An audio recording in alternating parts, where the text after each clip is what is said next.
Students, ये आपका part 10 video chapter का पार्ट 10 वीडियो में क्वेश्चन नंबर 10 पे है और एक्सरसाइज है आपका 2.3। चलिए क्वेश्चन देखते हैं।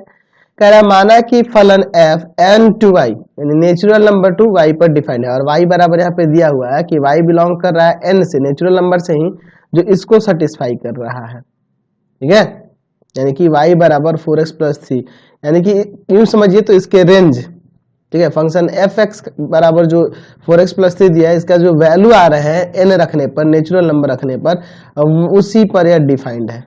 तो है ना, इसका मतलब तो आपको समझ में आ गया होगा कि ये कैपिटल Y किसको डिनोट कर रहा है, ये वह सेट है जिसमें y बिलोंग कर रहा है n से और इसको सेटिस्फाई कर रहा है, यानी यही ना है, इसी को सेटिस्फाई कर रहा है, यानी कि इसके रेंज पर डिफाइंड है। चलिए ठीक है, द्वारा प्रदत्त है जहां ये दिया हुआ है कि x belongs to n, x क्या है, नेचुरल नंबर से बिलोंग कर रहा है, यानी कि इसका डोमेन नेचुरल नंबर है और रेंज जो है वह यह है। ठीक है, चलिए दिखाइए कि f व्युत्क्रमणीय है, f इन्वर्टिबल फंक्शन है, यह दिखाना है और f का प्रतिलोम फलन भी निकालना है। चलिए तो इसका इन्वर्टिबल भी दिखाना है और इसका इनवर्स भी निकालना है। चलिए इसको देखते हैं, पहले 1 1 and 2 दिखाते हैं। लेट f(x1) बराबर में f(x2) for all x1 x2 belongs to natural number. तो यहां रखोगे तो क्या हो जाएगा, 4x1 + 3 बराबर में 4x2 + 3, 3 3 काट दीजिए, 4x1 बराबर में 4x2, 4 4 काट दीजिए, x1 बराबर क्या आ गया, x2, x1 x2 के बराबर है, therefore f is 1 1, function f क्या हो गया आपका, 1 1 हो गया। अब चलिए अनटू की बात करें तो मान लेंगे लेट y बराबर में fx, y बराबर में fx, तो यहाँ से y बराबर आ जाएगा 4x + 3, x का वैल्यू निकाले यहाँ से तो हो जाएगा y - 3/4, यही ना आएगा जी, यही आएगा। तो हम लोग क्या देख रहे हैं यहाँ पे कि अगर इसका वैल्यू, ठीक है, इसका वैल्यू बिलोंग कर रहा है नेचुरल नंबर से, तो ये नेचुरल नंबर से कब बिलोंग करेगा, जब व्हेन हम लोग y जो होगा ना, यह y बिलोंग करेगा नेचुरल नंबर से एंड y बराबर 4x + 3 को भी सेटिस्फाई करेगा। ऊपर दिया ना, y बराबर 4x + 3 को भी सेटिस्फाई करेगा, नेचुरल नंबर होगा और इसको सेटिस्फाई करेगा। ठीक है, तो इन सभी वैल्यूज के लिए यह आपका नेचुरल होगा।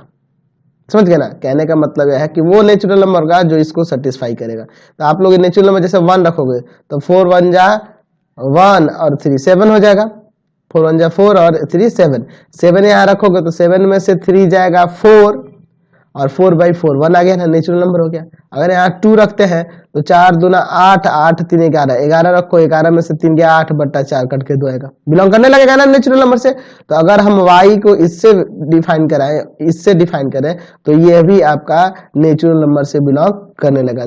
तो यहाँ लिख सकते हैं कि सहप्रांत के सभी, सहप्रांत कौन है आपका, y है, सहप्रांत y के सभी अवयवों का पूर्व प्रतिबिंब प्रांत n में मौजूद है। अतः यहां कह सकते हैं कि f इज अनटू, तो फंक्शन f आपका अनटू भी हो गया और 1 1 भी हो गया, hence f is 1 1 unto, function f जो हो गया 1 1 अनटू हो गया। और जब 1 1 अनटू हो गया यानी कि इन्वर्टिबल भी हो गया, देयरफॉर f इज इन्वर्टिबल। तो हमें व्युत्क्रमणीय दिखाना था ना, तो ये इन्वर्टिबल तो हो ही गया। चलिए तो ये आपका इन्वर्टिबल भी हो गया, ये हमने दिखा दिया। और क्या दिखाना है, तो इसका इनवर्स भी निकालना है। तो इसको कैसे डिफाइन करेंगे, तो f इनवर्स डिफाइन होगा y to n, चेंज होगा ना, डोमेन चेंज हो जाएगा। f इनवर्स ऑफ x क्या हो जाएगा, तो यहाँ पे इसमें x रख देंगे, यानी हो जाएगा x - 3/4, वेरिएबल चेंज कर देंगे और यहाँ पे लिख देंगे कि x बिलोंग्स टू, यहाँ पे किससे, y से, इसके डोमेन से। समझ गए, तो यह आपका आंसर हो गया। चलते अगले क्वेश्चन पे।